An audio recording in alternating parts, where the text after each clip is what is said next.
The Art of Beginning Again by VMS. It is describing the aging together by the people who are 50 plus has got a second chance. The prologue, when life begins again, there is a quiet moment in every life, often unnoticed, often late. When a person looks into the mirror and realizes the truth, I have lived so much, yet not fully lived at all. Meera Menon was 53 when this truth touched her like a pulse under the skin. Rajiv Arora was 56 when the same truth settled inside him like a long awaited exhale. Two people successful by very external measure, wealth, reputation, family, duty, yet each carrying an invisible ache. Not the ache of regret, but the ache of unlived life. They were not unhappy, worse, they were numb. Their days were efficient, their nights silent, their hearts obedient. And then one ordinary afternoon, destiny cracked open, they met. Not as strangers, not as lovers, but even not as seekers. They met as two souls who had spent decades circling the same wound, the wound of not choosing themselves. Life after 50 has a secret. It does not shrink, it becomes fierce, tender, honest. And this is a story of two people who refuse to die until while still alive. Two people who learned patiently, painfully, beautifully to choose themselves, to choose happiness, to choose each other, and to live together in their old life as a second chance. And the ones they choose, nothing could happen and nothing could make them unsee the truth of what they were meant to be. Not age, not fear, not guilt, not society, not family, not time. Some connections are found, they are remembered. And the part one, it is about the awakening. The chapter one, the woman who forgot herself. Meera Menon was the kind of woman people admired, but never truly saw. An entrepreneur who had built a successful textile brand from a single sewing machine, a dependable mother, a dutiful daughter-in-law, responsible sister, a silent wife in a marriage that had ended emotionally long before it ended socially, and a lovable mother. Her days ran like a conveyor belt of duties. Her nights were spent looking at the ceiling, wondering why she felt so absent in her own life. But when she never complained, she believed that endurance was virtue, love was duty, sacrifice was dignity. Until one evening, while listening to a motivational speech she herself was delivering, she caught her reflections in a glass window, a woman with tired eyes and an unfinished life. In that instant, a question raised within her, soft but fierce. When do I begin living for myself? The question is, when do I begin living for myself? The answer did not arrive that night, it arrived as a man. The chapter 2, the man who was a prisoner of his success. Rajiv Arora was a business magnate, a strategist, and a negotiator, a man who could bend markets with his calm authority. Boardrooms respected him, investors trusted him, employees admired him, but in the quiet of his penthouse, he was a ghost in a perfectly designed life. His marriage has dissolved into formality. His children respected him because never really knew him. His siblings depended on him but rarely cared beyond convenience. He had everything except the one thing he secretly craved for, someone who looked at him and saw him a man, not as a provider. And he had spent decades fulfilling duties he didn't choose and living inside a fortress built of expectations, achievements, and loneliness. He did not know how to live, he did not know he needed to until he met Mira, and something inside him stirred like light breaking through an old locked room. In the next chapter, the first spark of recognition, they met at a leadership conference. The room was filled with polished voices and predictable conversations, but when Meera walked onto the stage to speak, Rajiv felt an unfamiliar pull. Not the attraction of beauty, but the recognition of truth. She spoke of reinvention, of courage, of craving your own identity beyond roles. Her voice trembled at two places. Only someone who knew emptiness would notice it, and Rajiv noticed both. After her talk, she stood alone in a corner, sipping water, her eyes distant, and Rajiv approached her not with confidence, not with intent, but with a strange, involuntary softness. You speak like someone who has lived many lives, he said. Mira looked up, their eyes met, something ancient passed between them, not memory but awareness, a kind of reminder, a soul connection. She replied, I felt like I haven't lived at all. And that was the moment, not romantic, not dramatic, but real, a spark, a mirror, a quiet knowing, the beginning. And the conversation that unlocked forgotten doors. Their conversation began innocently, professional, polite, belief, and but they weren't sure conversations, and they weren't surface conversations. They were the kind that reminded a person who they used to be. Mira spoke of dreams she had buried, and Rajiv spoke of feelings he had silenced. Together, they created a space. Neither had known each other before, a space without duty, judgment, or demand. With every message, every call, every coffee meeting, they shed layers, and Mira rediscovered laughter. Rajiv rediscovered tenderness. They both rediscovered themselves, and slowly the lines between companionship and connection blurred, and they were not falling in love, and they were growing into it like two trees leaning toward the same light. And when silence became intimacy, one evening they sat by a lake. They did not talk much, and they did not need to. The silence between them was not awkward, it was sacred. Mira felt her heart relax, a sensation she hadn't felt in decades, and Rajiv felt his breath deepen, a peace he did not know he was missing. The sky turned violent, and wind moved through the water, and a few stars appeared. Rajiv whispered, Are you afraid of what is happening?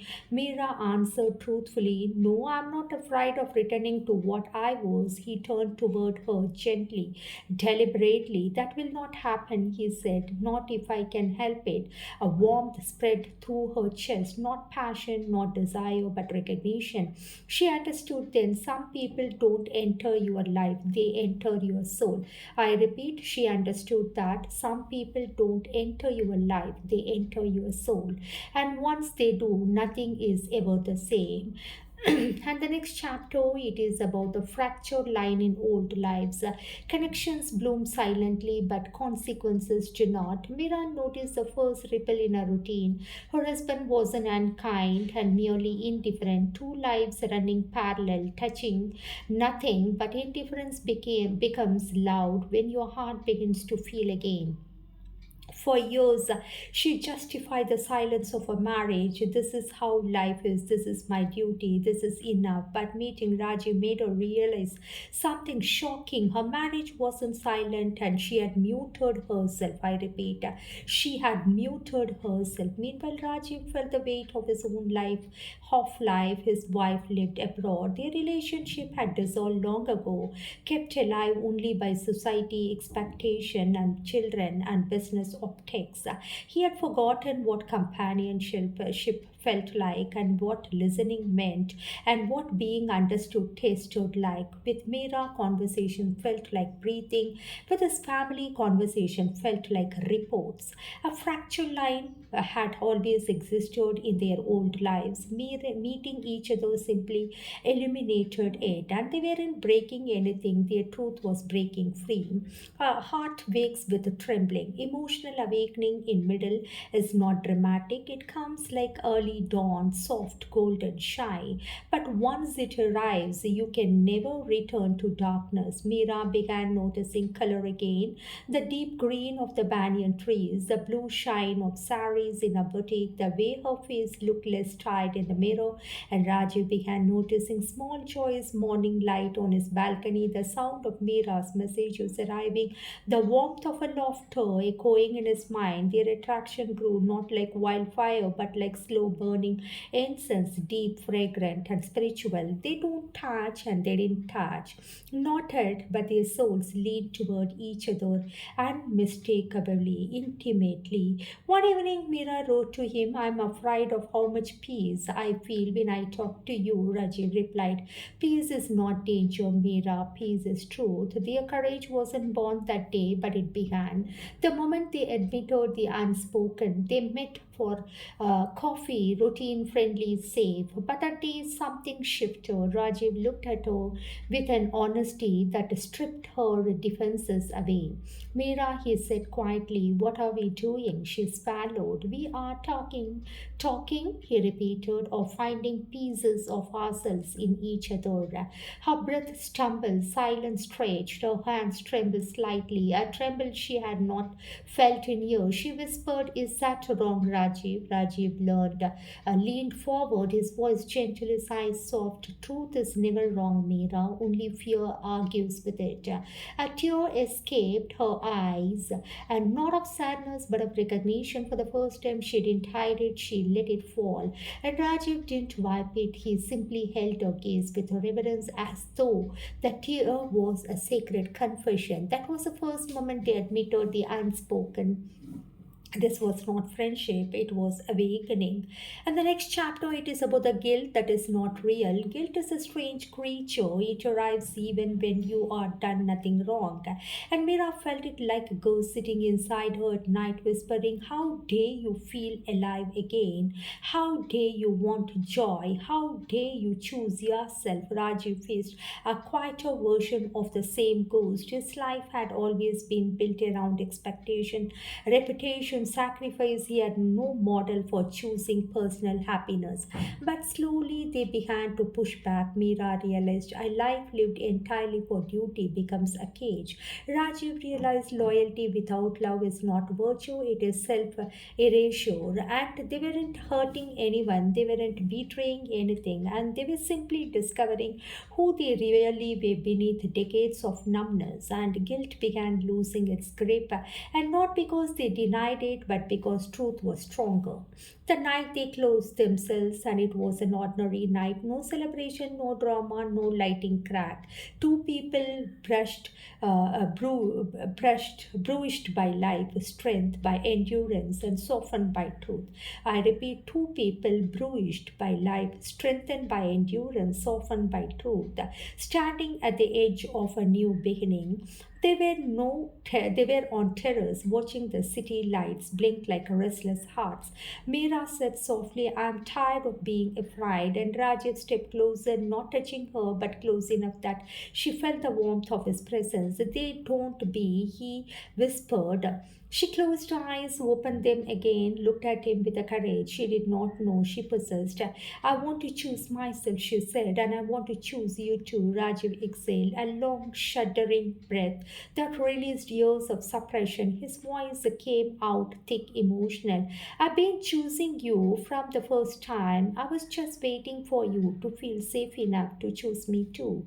For the first time, their fingers brushed, and the touch was feather light, but it held the force of destiny. No kiss, no urgency, just a single moment where two souls finally said yes to life. That was the night everything changed without guilt, without regret, without hiding from themselves. They chose, they began, they awakened. And the courage to choose, it is about once a person chooses themselves, life begins rearranging everything around them. Mira felt it first. Her days suddenly felt too small for her soul. The routines she once tolerated began to itch. The relationships she maintained out of habit now felt like shadows of obligations long past. She stopped pretending to enjoy gatherings and that drained her. She stopped agreeing to responsibilities that were never hers, and she stopped silencing her own needs. Rajiv, on the other hand, started stepping out of the roles people had glued onto him. He delegated without guilt. He traveled without explaining. He laughed more, slept better, and for the first time in decades, he allowed himself to be a man instead of a monument. But truth, once awakened, demands a space. People noticed Mira's new glow, her quieter strength, her newly drawn boundaries. They noticed Rajiv's calm rebellion, his refusal to be the family's emotional ATM, his contentment that no longer depended on business victories. Some admired, some judged, some grew uncomfortable, but neither Mira nor Rajiv dimmed themselves again, not after fighting so hard to come alive. When desire stopped apologizing at their age, society expects desire to disappear, shrink, or be replaced entirely by duty and family. But desire doesn't bow the calendar, it blooms when truth lives. For Mira, desire did not arrive like fire, it arrived like warmth, gentle longing, softer hunger, a reconnection with a woman within her whom she had silenced for years. And for Rajiv, desire was rediscovery. He had lived decades in emotional winter, not now with Mira, he felt like spring had returned to his body. They met at a small art gallery that evening. The light was dim, soft, classical music played. Paintings reflected stories of longing, choices, and liberation. As they stood before an abstract piece, a swirl of gold and deep blue, and Meera whispered, "This painting feels like hers." How Rajiv asked softly, "It's messy, bold, and afraid, and somehow it makes sense even when nothing is perfect." A long pause, a shared breath. Then Rajiv did something he had never done before. He took her hand fully, firmly, openly. No hiding, no hesitation. Their palms aligned, their fingers intertwined, their breath caught. It wasn't lust, it wasn't sin, it wasn't wrong. It was desired without apology, desired without shame, desire at truth. A moment felt like destiny finally exhaling. And the world begins to whisper, love in youth is applauded and love in middle age is questioned. Love after 50 is often ridiculed. I repeat, love in youth is applauded, love in middle is questioned, and love after 50 is often ridiculed. And the whispers began slowly. Why is Meera glowing? Why is Rajiv smiling so much? Why are they always seen together? Aren't they too old for this? But the world always whispers when people break patterns. Meera did not respond. She didn't owe explanation to anyone who had never asked if she was happy. Rajiv didn't react either, and he had lived too long to fear gossip. But quietly, he made one powerful decision. He stopped living according to other people's morality. And they weren't doing anything wrong, they were simply living there with honesty. Yet the whispers had an unexpected effect, and they strengthened their bonds. Every time someone questioned them, they turned toward each other instead of away. Every judgment from outside made them choose each other more firmly. It was the first time in their lives that choosing happiness felt like an act of strength, not as an indulgence. The first time they refused to hide. It was supposed to be a routine business dinner, formal, predictable, but life had other plans. When Rajiv entered the hall with Mira beside him, the room shifted, not with a kind of no, it is a scandal, but because two people who once lived like shadows now walk like quiet dignity. He didn't introduce her as a business associate, he did not introduce her as a consultant, he introduced her simply with pride, confidence, and unmistakable clarity. "This is Mira, someone important to me." The words were dramatic, but they were revolutionary. Mira felt her throat tighten, not from fear, but from the softness of being acknowledged after years of invisibility. Some people stayed with curiosity, some with judgment, some with discomfort, but Rajiv did not look away and Mira did not shrink. For the first time, their lives weren't hiding, not from society, not from duty, not from themselves. Later that night, when he walked her to her car, Rajiv said quietly, "I don't ever want to love you in the shadows." Mira replied, voice trembling with emotion, "I don't ever want to hide who I am again." Their courage didn't roar, it whispered, and the world heard it. The night life asked for a decision, and clarity often arrives uninvited. That night, as Mira sat in her car after leaving the dinner, she felt something break open inside her. A truth she could no longer deny. She could not return to a life where she did not feel alive. She could not silence her heart after it had learned to speak. She could not pretend anymore. Raju was on his balcony at the same time, looking at the city lights. He knew a decision was coming, not a decision about love that was already very clear, but a decision about life. He whispered into the wind, whatever she chooses, I will stand with her. Even if she walks away, I will honor her truth. But Mira wasn't walking away, she was walking toward herself. At midnight, they both sent the same message to each other, six simple words that exchanged that changed everything. We need to talk about us, not out of fear, not out of confusion, but out of readiness. That courage to choose had finally arrived. The rebirth of the heart. It was a decision that changed their future. They met at a quiet cafe tucked between old bookstore and a flower shop, and a place where people whispered, books sighed, and time sold. Meera arrived first. Rajiv walked in moments later, his eyes finding her instantly. No greetings, no small talk, just a smile, a connection, just truth. She looked at him with calm resolve. He looked back with patient strength. Meera spoke first. I can't live half a life anymore, she said. Her voice trembled, but her spirit didn't. I want to move out. I want my own space, my own breath, my own happiness. I want honesty. I want me. And Rajiv reached out, placing his hand gently over hers, not to influence, not to sway, but to hold space. You don't have to choose me, he said softly. You only need to choose yourself. I will walk beside you only if it feels right, not because you are frightened, not because you are lonely, not only because it is you are truth. And Mira's eyes glistened. For the first time in my life, someone is telling me to choose myself, and for the first time, she whispered, I want to choose you too. Two decisions were born that day. Mira chose freedom, and Rajiv chose vulnerability. Together, they stepped into a future held not by obligation but by intention, and relearning how to live. Freedom is not a moment, it is a daily practice. Mira moved into a small apartment overlooking a park filled with banyan trees. She played fresh flowers on the dining table, bought new curtains in earthy tones, and rediscovered her love for morning walks, long baths, and eating breakfast without rushing. But most importantly, she rediscovered silence, not the empty silence of her old life, but the peaceful silence of self ownership. Her daughter visited the apartment one evening. She looked around surprised. Amma, she said slowly, you look different, happier, lighter. Mira smiled. I'm learning how to live again. Her daughter hugged her unexpectedly. I wish you had done this sooner. Mira whispered, so do I. Rajiv too was learning. He stopped attending events that drained him, stopped playing a role of fixer and rescuer, and stopped sacrificing sleep for business, and began reading again. Books he loved in his 20s but abandoned while chasing success. He took deep breaths. He wrote in a journal. He allowed himself to feel. Rediscovery is not loud, it is gentle, slow, and sacred.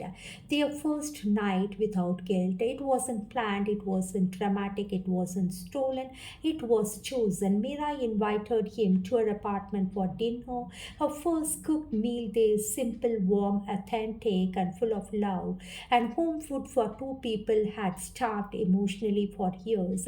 After dinner, they did something radical. They talked about childhood dreams, aging, loneliness, grief, rediscovered desire, about the terrifying beauty of standing over.